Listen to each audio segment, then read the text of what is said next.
Dustin Duncan, Donna Harpauer, Don McMorris, and Gord Wyant will not run in the next provincial election. The Saskatchewan Party made the announcement on Tuesday. Each say it was time to move on after many years in office. Minister of Finance and Deputy Premier Harpauer has spent 25 years as an MLA.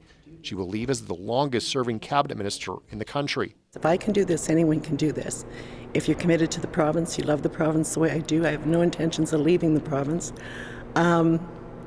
And you just truly listen to people and do your best. You will never please everyone. You will never get everything exactly right, but give it your all. Don McMorris was elected with Harpauer back in 1999 and was Premier Brad Wall's first health minister.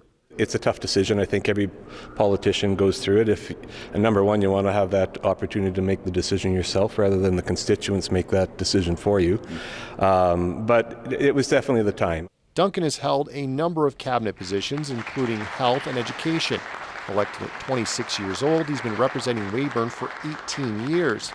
He says keeping up the pace with a young family has been tough.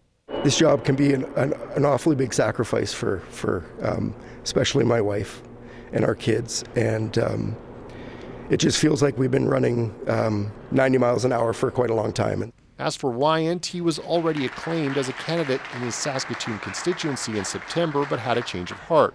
There's been some speculation he may be a mayoral candidate in the Bridge City. He says that's flattering, but not his focus. I'm very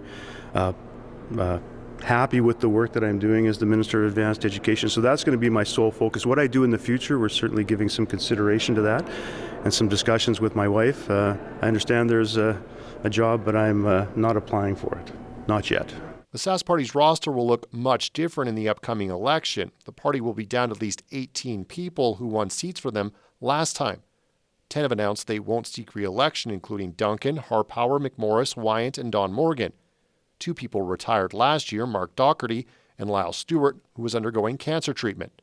3 MLAs have been forced out, including Greg Lawrence and Ryan Domator, who face criminal charges. 2 have lost their nominations, including Speaker Randy Weeks. And sadly, Derek Myers passed away from cancer last March. A political studies professor says the turnover isn't a sign of party problems. And so I do look at things like polls, I look at things like media coverage. And what I see in the case of Saskatchewan is a Sask party that's in a fairly comfortable position. So this doesn't look to me like a case where MP or MLAs or cabinet ministers are leaving a party that's in trouble, and suggests to me that this may be a case where the individuals just saw that there wasn't much more they could do in government and perhaps wanted to move on to other things. The NDP have a much smaller caucus, but will also see some turnover. MLAs Doyle Vermette and Jennifer Bowes have already announced they won't run this year. The next biggest question is when the voters will head to the polls. The announcement by the quartet of cabinet ministers will fuel speculation that Premier Scott Moe could call an election before the October 28th date. But Westlake says there's no reason the governing party should go early. Adam Hunter, CBC News, Regina.